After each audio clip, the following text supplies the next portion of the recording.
Highways, halls, and half-empty coffee cups. The sun hadn't even thought about rising, but Benny Double-Clutch Johnson was already awake. His eyes fluttered open to the familiar hum of Big Red.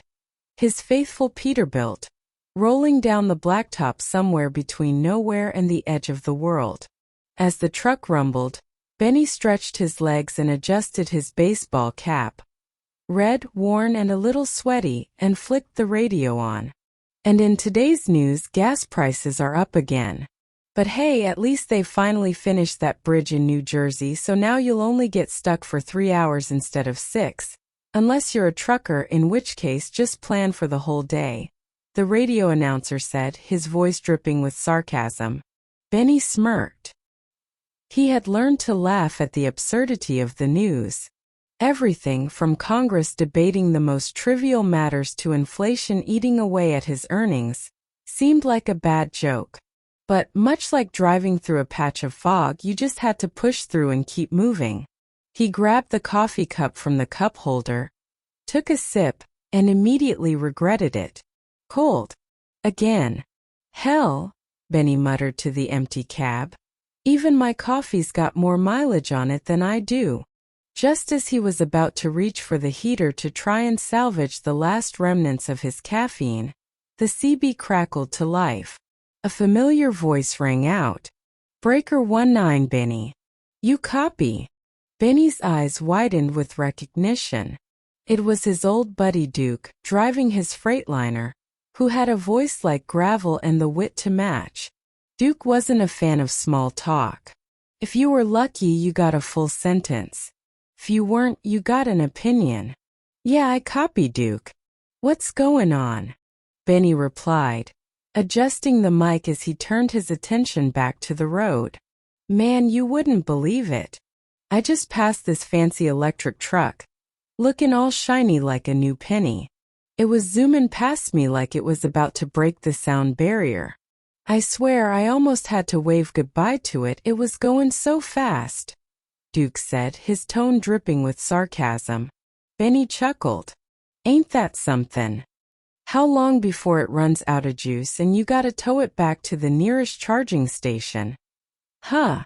Exactly. And here's the kicker, Benny. I passed that thing and I swear I could hear a tiny beep or whir every time it accelerated. I could have sworn it was singing I'm on a highway to hell under its breath, Duke said, laughing. Well, I reckon it's the future, Duke. Just imagine. You and me retired sitting back in our recliners, while some robot in a truck pulls all our loads for us. Meanwhile, we're at home eating microwave burritos and complaining about how high the electric bill is, Benny quipped. There was a long pause on the CB, and then Duke came back with a more serious tone. You know, Benny, sometimes I think we're just keeping this whole damn country running.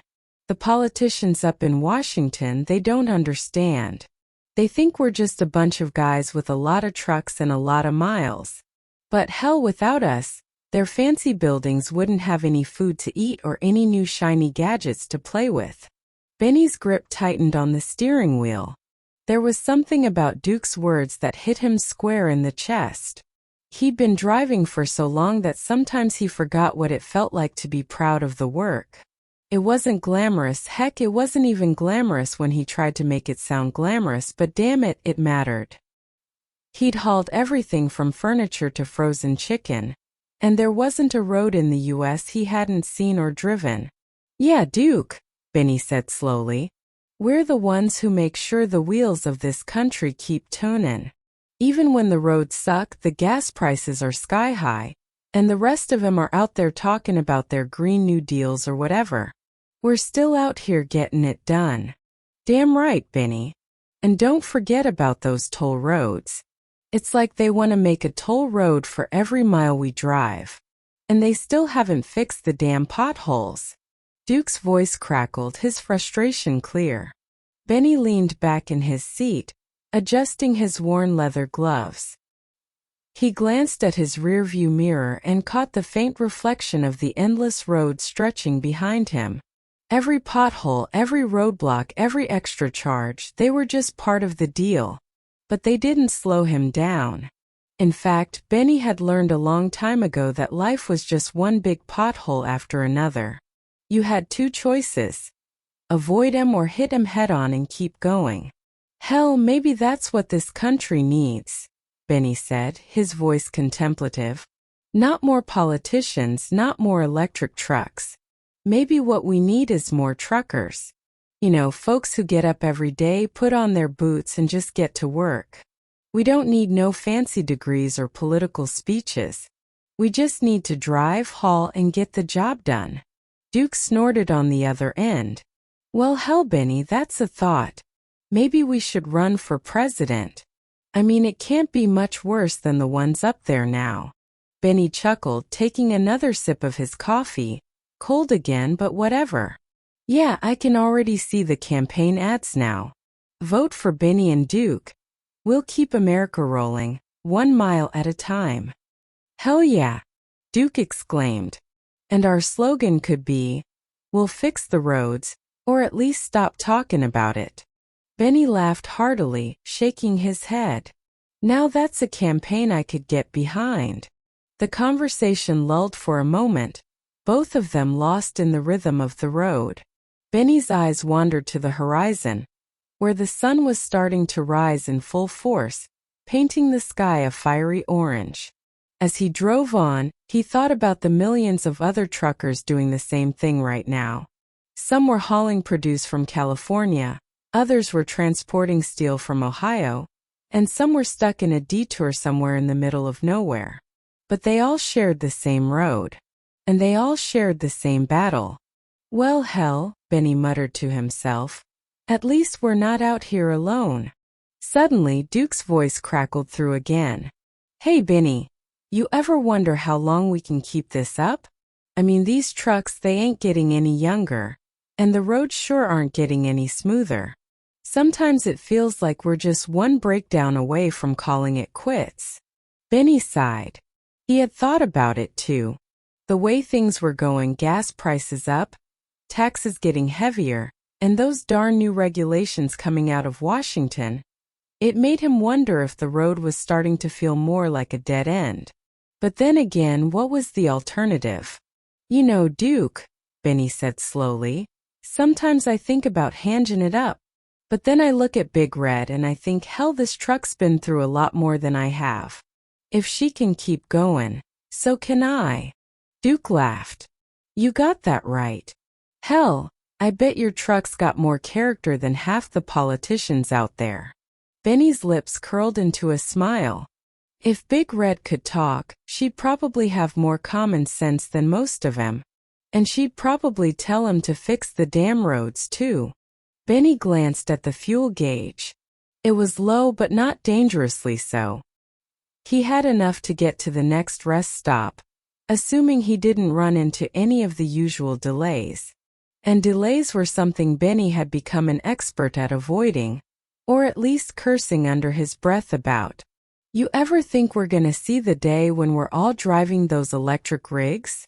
Benny said, shaking his head at the thought.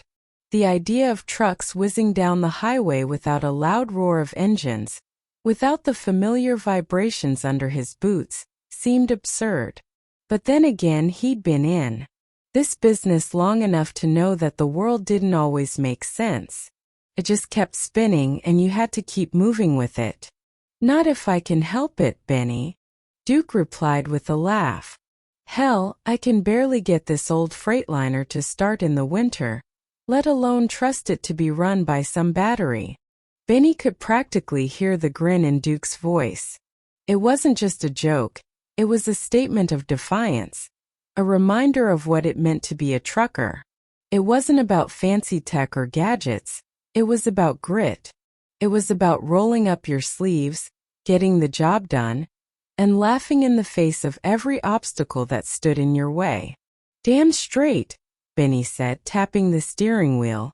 Give me a big ol' engine any day of the week. None of this electric nonsense. I don't need no battery to haul a load from coast to coast.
laugh. People were mad. They were fed up. They were protesting everything: gas prices, taxes, the state of the economy, the sky being too blue, the clouds being too fluffy. It was like the whole country had turned into one big angry circus, with each person trying to outdo the other in terms of how ridiculous they could get.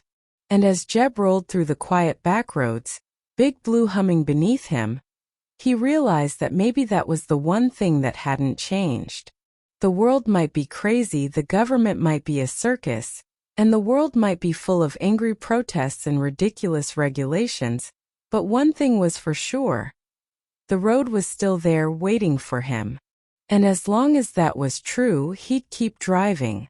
Jeb, having taken the detour away from the protesters chanting slogans about gasoline prices and the endless wave of corporate greed, found himself on the kind of backroad that made him question the very idea of civilization. The asphalt was cracked like the skin of an old man, the potholes rivaling the craters of the moon.